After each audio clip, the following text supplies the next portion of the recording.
Kabut tebal menyelimuti pakuan Pajajaran pagi itu. Dari menara istana, Prabu Siliwangi berdiri memandang langit yang tampak muram. Burung-burung enggan terbang, dan aroma tanah yang lembab terasa seperti membawa pesan rahasia. Sudah beberapa pekan hujan enggan turun, sungai Citarum menyusut, dan pepohonan di hutan selatan kehilangan hijaunya. Sang Prabu tahu, alam sedang berbicara, hanya belum jelas kepada siapa pesan itu ditujukan. Malam sebelumnya, Siliwangi mengalami mimpi aneh. Ia melihat seekor macan putih berjalan menuju arah barat, diikuti cahaya hijau yang terang benderang, seolah menelan hutan dan pegunungan. Ketika ia hendak mengikuti bayangan itu, macan putih menoleh, lalu berkata dengan suara yang bergema di jantung bumi, "Waktu akan menuntutmu mengenal cahaya lain, wahai penjaga Pajajaran." Siliwangi terbangun dengan peluh dingin, jantungnya berdegup kencang, sementara suara itu terus terngiang di telinganya. Pagi harinya, para Brahmana kerajaan dipanggil untuk menafsirkan mimpi tersebut. Mereka berunding dalam ketegangan. Seorang Brahmana tua berkata, "Cahaya hijau dari barat adalah tanda datangnya ajaran baru, wahai Prabu. Ajaran itu akan menguji kekuatan Dharma dan keagungan Pajajaran." Yang lain menimpali dengan nada gusar, "Bila ajaran itu dibiarkan, tatanan lama akan runtuh, dan wibawa Sang Hyang akan pudar." Mendengar itu, Prabu Siliwangi terdiam lama. Matanya menatap ke arah barat, tempat matahari turun, tempat misteri menunggu. Namun jauh di dalam hatinya, Siliwangi tidak merasa takut. Ia adalah raja yang adil dan bijaksana, yang selalu mencari kebenaran dari setiap tanda. Ia tahu, dunia tengah berubah, dan manusia di timur maupun barat kini berbicara tentang Tuhan dengan nama-nama berbeda. Tapi ia juga sadar, tugasnya adalah menjaga keseimbangan, menjaga tanah Sunda dari perpecahan dan kegelapan yang bisa datang dari luar maupun dalam. Malam berikutnya, bayangan mimpi itu datang lagi, lebih jelas dari sebelumnya. Macan putih kini berlari di atas sungai Citarum, diikuti ribuan kilatan cahaya hijau yang memantul di air. Dari kejauhan, muncul sosok berjubah panjang, wajahnya tenang, dan di sekelilingnya angin berputar lembut membawa aroma tanah basah dan kayu gaharu. Dalam hati Siliwangi, timbul rasa aneh, bukan kebencian, tapi rasa ingin tahu yang dalam. Siapakah sosok itu yang bahkan bayangan mimpinya mampu mengguncang batin seorang raja? Keesokan paginya, kabar aneh mulai beredar di seluruh Pajajaran. Beberapa penduduk di perbatasan barat mengaku melihat cahaya hijau muncul di hutan malam hari, dan suara tembang lembut terdengar dari balik pepohonan. Rakyat menyebutnya nyanyian dari arah laut, dan beberapa bahkan mengira itu suara makhluk gaib. Namun para Brahmana yakin, itu adalah tanda dari pendeta asing yang datang membawa ajaran baru. Kemarahan mulai tumbuh di kalangan pendeta istana. Mereka datang menghadap Prabu, menundukkan kepala namun suaranya bergetar menahan emosi. "Tuanku," kata mereka, "bayangan dari barat telah datang. Sebelum ia menjejakkan kaki di istana ini, sebaiknya kita hancurkan sumbernya." Namun Siliwangi menatap mereka dengan tatapan dalam. "Jangan terburu-buru menumpahkan amarah," ujarnya lembut. "Kadang, cahaya yang datang dari jauh bukan untuk menghancurkan, melainkan untuk menguji apakah kita masih layak disebut penjaga kebenaran." Menjelang senja, Prabu Siliwangi kembali naik ke menara istana, memandang matahari yang perlahan tenggelam di balik hutan barat.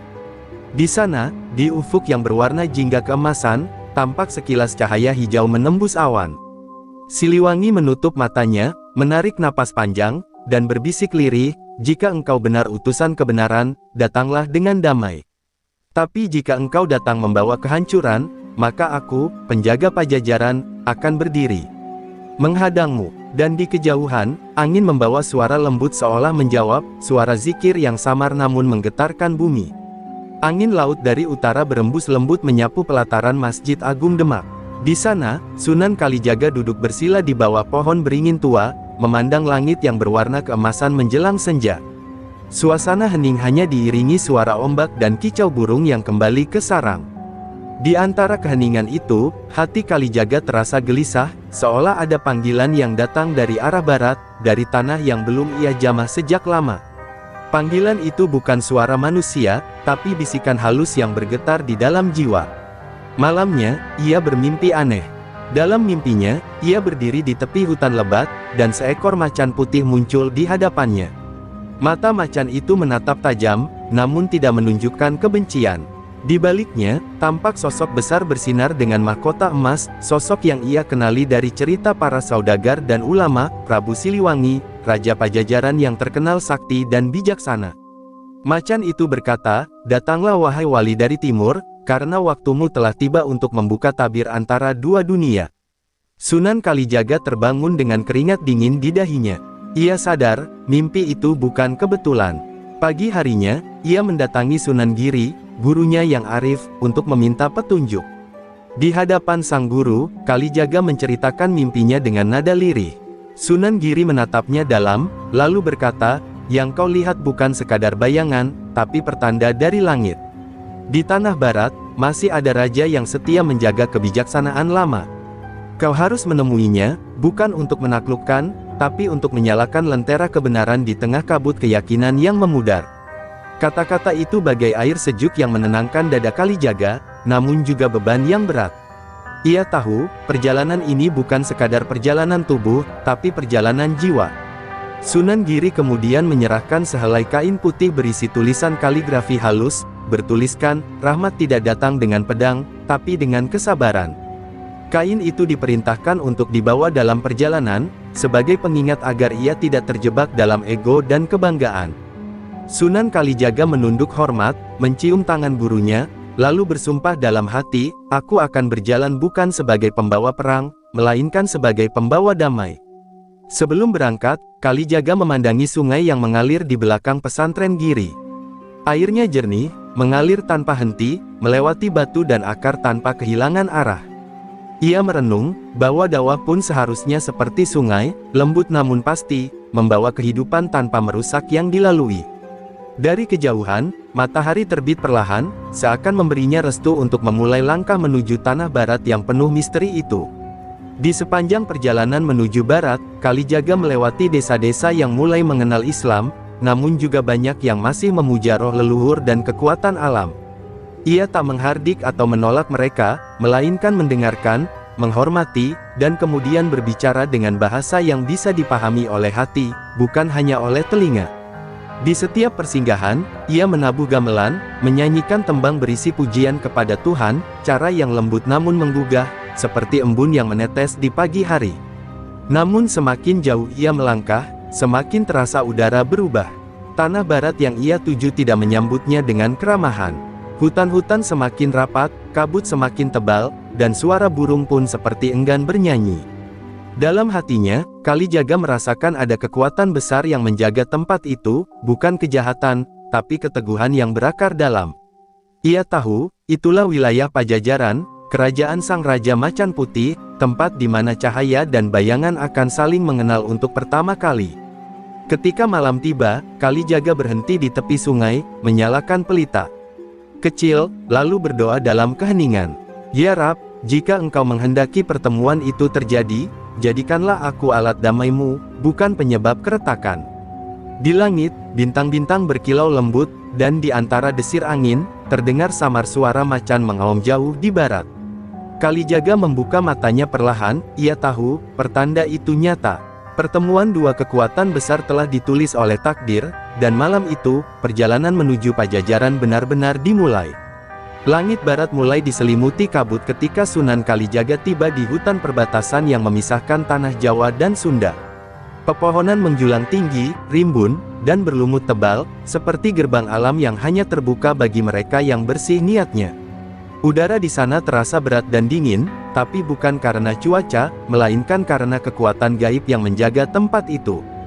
Dalam diam, Kalijaga menunduk hormat. Ia tahu, sebelum kakinya menjejak tanah Pajajaran, ia harus memberi salam kepada para penjaga tak kasat mata yang telah ribuan tahun melindungi tanah ini. Ia duduk bersila di bawah pohon besar yang akar-akarnya menjulur seperti ular raksasa.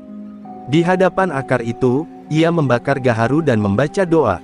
"Dengan nama Allah yang Maha Pengasih lagi Maha Penyayang, aku datang bukan membawa pedang, tapi membawa kedamaian," bisiknya lirih. Angin berhenti berembus sejenak. Daun-daun bergetar ringan, lalu dari arah kabut muncul bayangan samar, sosok tinggi besar berwajah tua, dengan jubah dari asap dan mata menyala merah. "Siapakah engkau yang berani menapaki gerbang Pajajaran?" Tanya sosok itu dengan suara yang bergema dari tanah dan langit sekaligus.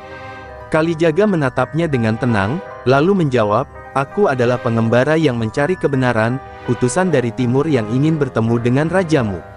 Sosok itu mendengus pelan. "Tak ada manusia dari timur yang diterima di tanah ini tanpa izin Prabu Siliwangi," ujarnya. "Kau tahu, raja kami bukan manusia biasa. Ia dijaga oleh macan putih, dan setiap daun di hutan ini tunduk pada perintahnya." Sunan Kalijaga hanya tersenyum. "Aku tidak datang untuk menundukkan, hanya untuk menyapa," katanya lembut. Sosok gaib itu menatapnya lama, lalu perlahan menunduk. Kabut menipis, dan suara hutan kembali terdengar. Gerbang itu kini terbuka. Beberapa hari kemudian, Kalijaga tiba di desa kecil di tepian hutan Pajajaran. Penduduknya hidup sederhana, berpakaian dari kain kasar, dan wajah mereka memancarkan keletihan. Mereka menyambut tamu itu dengan hati-hati, sebagian curiga, sebagian kagum pada ketenangan wajahnya. Di balai bambu, Kalijaga duduk bersama mereka dan mulai berbicara.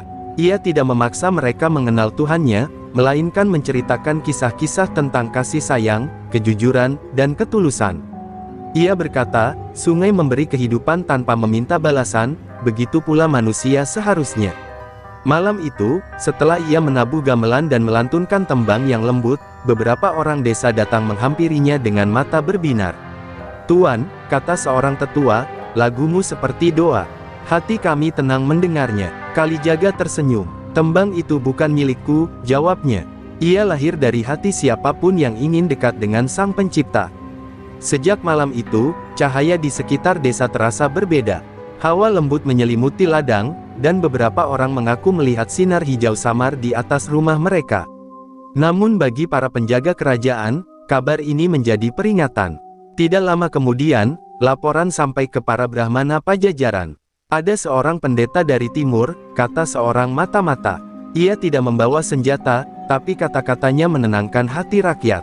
Mereka mulai menyebutnya Sang Wali Kalijaga. Para Brahmana terkejut dan murka. "Inikah cahaya dari barat yang dilihat Prabu?" ujar mereka dengan nada cemas. "Jika benar, maka ia harus dicegah sebelum memengaruhi rakyat lebih jauh." Mereka pun memutuskan untuk melapor langsung kepada Prabu Siliwangi. Di istana, amarah halus mulai tumbuh di hati sang raja yang bijak, bukan karena benci, melainkan karena rasa penasaran terhadap sosok misterius dari timur itu. Di tepi hutan, Kalijaga duduk di atas batu besar menatap bintang-bintang. Ia tahu bahwa langkahnya telah diketahui sang raja, dan waktu pertemuan itu semakin dekat. Dalam batinnya, ia berdoa, "Ya Allah, lembutkan hati mereka yang keras oleh keyakinan, dan kuatkan hatiku agar tak goyah oleh pujian." Dari jauh, di puncak istana Pajajaran, Prabu Siliwangi berdiri di balkon, memandang arah timur. Angin malam membawa bisikan lembut, suara zikir yang tak ia mengerti, namun membuat dadanya bergetar. Pertemuan dua dunia telah dimulai, meski belum ada satu pun pedang terhunus. Kabar tentang pendeta dari timur yang menenangkan rakyat dengan tembang dan doa terus menyebar dari desa ke desa, hingga akhirnya sampai ke telinga para Brahmana istana Pajajaran. Mereka berkumpul di aula batu yang diterangi obor, wajah-wajah mereka muram penuh kecemasan. "Inilah pertanda buruk," kata seorang Brahmana tua dengan nada bergetar. "Rakyat mulai melupakan upacara suci, dan mereka kini menyebut nama Tuhan yang asing. Jika dibiarkan, ajaran baru itu akan menenggelamkan kebesaran Pajajaran." Suara gemuruh setuju menggema di ruangan itu. Sebagian menunduk takut, sebagian lagi menyimpan amarah yang tak bisa mereka redam. Ketika laporan itu disampaikan ke istana, Prabu Siliwangi mendengarkannya dengan wajah tenang, meski matanya memancarkan kekhawatiran yang dalam. "Kau bilang ia datang tanpa pasukan, tanpa senjata?" tanya sang Prabu. "Benar, Paduka," jawab salah satu Brahmana. "Tapi kata-katanya lebih tajam dari keris, dan suaranya lebih lembut dari angin. Itulah bahaya yang sesungguhnya." Siliwangi terdiam, menatap ke arah barat dari jendela istananya. Dalam hatinya, ia teringat mimpi lama tentang cahaya hijau dan macan putih yang menatapnya. "Mungkin inilah tamu yang dijanjikan langit," gumamnya perlahan. Namun, sebagian penasihat istana tak sepakat. "Ampun, Paduka," ujar seorang panglima, "biarkan kami kirimkan prajurit untuk mengusirnya. Pajajaran tak boleh dilemahkan oleh kata-kata orang asing." Prabu Siliwangi menatap sang panglima dengan tajam. Apakah engkau hendak memerangi doa dengan tombak? Menghadapi nyanyian dengan panah? Suaranya tenang namun berwibawa. Aku belum melihat kejahatan darinya. Janganlah terburu-buru menghunus pedang untuk sesuatu yang belum menodai darah. Meskipun demikian, ia tahu bahwa ketegangan di negerinya mulai memanas, antara mereka yang setia pada ajaran lama dan mereka yang mulai membuka hati terhadap ajaran baru. Malam itu, Prabu Siliwangi naik ke puncak menara istana untuk menenangkan pikirannya. Ia memandang hutan gelap di arah timur laut, tempat cahaya hijau pernah terlihat. Angin malam bertiup membawa aroma tanah basah, dan dalam hembusan itu ia mendengar sesuatu, lantunan tembang yang lembut, menyebut nama Tuhan dalam bahasa yang belum pernah ia dengar, tapi membuat dadanya bergetar damai. Ia menutup mata, dan sekejap wajah Sunan Kalijaga terlintas di benaknya. Apakah engkau utusan kebenaran, bisik sang raja, atau penipu yang menguji iman para leluhurku? Keesokan harinya, desakan dari para Brahmana makin kuat. Mereka datang beriringan ke Balairung, membawa dupa dan kitab suci. Tuanku, kata mereka bersamaan, jika engkau tidak menghentikan penyebaran ajaran asing itu, maka roh leluhur akan murka. Pajajaran akan kehilangan restu para dewa. Siliwangi menatap mereka satu persatu. Aku mendengar amarah kalian, katanya perlahan, tapi aku juga mendengar ketenangan dari arah hutan. Biarlah aku sendiri yang memastikan siapa sebenarnya pendeta. Itu, ruangan mendadak hening. Tak ada yang berani membantah keputusan raja. Namun di antara barisan Brahmana, ada tatapan penuh iri dan kebencian yang menyala diam-diam. Beberapa hari kemudian, pasukan kecil dikirim ke desa di tepian hutan untuk mengamati sang pendeta. Mereka diperintah bukan untuk menyerang, hanya mengintai. Namun ketika sampai di sana, mereka mendapati pemandangan aneh. Rakyat sedang duduk di bawah pohon beringin, mendengarkan tembang lembut yang membuat air mata menetes di pipi mereka. Tak ada paksaan, tak ada ancaman, hanya kedamaian yang menembus hati. Beberapa prajurit yang datang pun ikut terdiam, merasakan ketenangan yang tak bisa dijelaskan. Saat mereka kembali ke istana, wajah mereka berubah, seolah baru saja menyaksikan keajaiban yang membuat mereka ragu akan perintah perang. Ketika laporan itu sampai pada Prabu Siliwangi, ia termenung lama. Tembok antara manusia dan Tuhan tidak bisa dijaga oleh pedang, gumamnya. Namun di sisi lain, hatinya masih menyimpan pertanyaan besar, apakah kedamaian yang dibawa sang wali akan mengguncang keseimbangan dunia lama yang selama ini ia jaga? Dalam kebimbangan itu, langit Pajajaran diselimuti awan gelap, dan petir menyambar dari arah barat, tanda alam pun merasakan guncangan batin sang raja. Di kejauhan, di tepian hutan yang sama, Sunan Kalijaga tengah duduk di bawah langit yang sama, bermunajat dalam hening. Ia tahu, mata sang raja kini mengarah padanya. Pertemuan besar itu sudah diambang waktu, dan angin barat mulai berembus membawa kabar, dua kekuatan agung akan segera saling menatap, bukan sebagai musuh, tapi sebagai cermin bagi satu sama lain. Hari itu, udara Pajajaran terasa berat. Langit berwarna kelabu, seolah menahan napas menyaksikan peristiwa besar yang akan terjadi.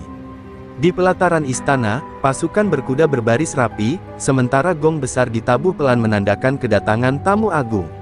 Dari kejauhan, seorang lelaki berjubah hijau berjalan perlahan diiringi langkah sederhana. Dialah Sunan Kalijaga, utusan dari timur yang kini berdiri di hadapan istana megah Prabu Siliwangi. Tidak ada ketakutan di matanya, hanya ketenangan yang dalam, seperti air telaga yang memantulkan cahaya langit. Prabu Siliwangi menunggu di Balairung Agung. Dindingnya dihiasi relief kisah para dewa, dan di tengahnya terdapat singgasana berukir macan putih, lambang kebesaran Pajajaran. Ketika Sunan Kalijaga masuk, semua mata tertuju padanya. Beberapa Brahmana berbisik sinis, sementara para prajurit menatap dengan rasa ingin tahu. Kalijaga menunduk hormat, lalu melangkah mendekat tanpa sedikit pun gugup. Ia tahu, di hadapannya berdiri bukan sekadar raja, tetapi penjaga kebijaksanaan kuno Nusantara yang selama ini dijaga oleh leluhur. Prabu Siliwangi menatap tajam, tatapan matanya bagaikan pedang tajam yang mampu menembus hati lawan.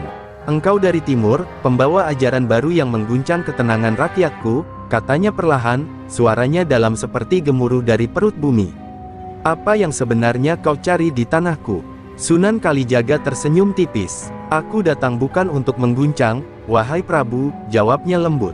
Aku datang membawa pesan dari Yang Maha Esa, bahwa cahaya kebenaran tidak memilih arah, ia hanya mencari hati yang mau menerimanya. Suasana balairung mendadak hening. Kata-kata itu sederhana, tapi mengandung kekuatan yang tak terlihat. Seorang Brahmana tak tahan. Ia melangkah maju dan berseru, "Beraninya kau berkata demikian di hadapan raja kami? Ajaranmu asing, tak dikenal oleh para leluhur kami." Kalijaga memandangnya tanpa marah. Yang asing bukanlah kebenaran, tapi hati yang menutup diri darinya, ujarnya pelan. "Bukankah para leluhurmu juga mencari cahaya? Hanya nama dan jalannya yang berbeda." Kata-kata itu membuat sang Brahmana terdiam, dan Prabu Siliwangi, yang mendengarnya perlahan tersenyum tipis, bukan karena kalah, tapi karena menemukan ketenangan dalam ketegasan sang tamu. Siliwangi lalu berdiri dari singgasananya. "Kau berbicara dengan bijak, tapi bijaksana saja tak cukup. Banyak orang datang membawa kebenaran, namun menanam kehancuran. Bagaimana aku bisa yakin bahwa ajaranmu bukan racun bagi tanah ini?" Kalijaga menatap mata sang raja, dalam dan tenang. "Kebenaran tidak menumbuhkan kebencian, wahai Prabu," katanya. "Biarkan rakyat menilai bukan dari kata-kata, tapi dari rasa damai yang tumbuh dalam hati mereka. Jika mereka tenang, maka aku bukan musuhmu, aku hanya pengingat dari Tuhanmu." Siliwangi terdiam. Dalam hatinya, ada getaran halus yang belum pernah ia rasakan dari siapapun selain para pertapa suci di masa mudanya. Beberapa saat berlalu tanpa suara. Hanya terdengar angin yang masuk melalui celah jendela, membawa aroma bunga kenanga. Siliwangi menatap Kalijaga sekali lagi, dan dalam tatapan itu, dua kekuatan besar bertemu, kebijaksanaan raja,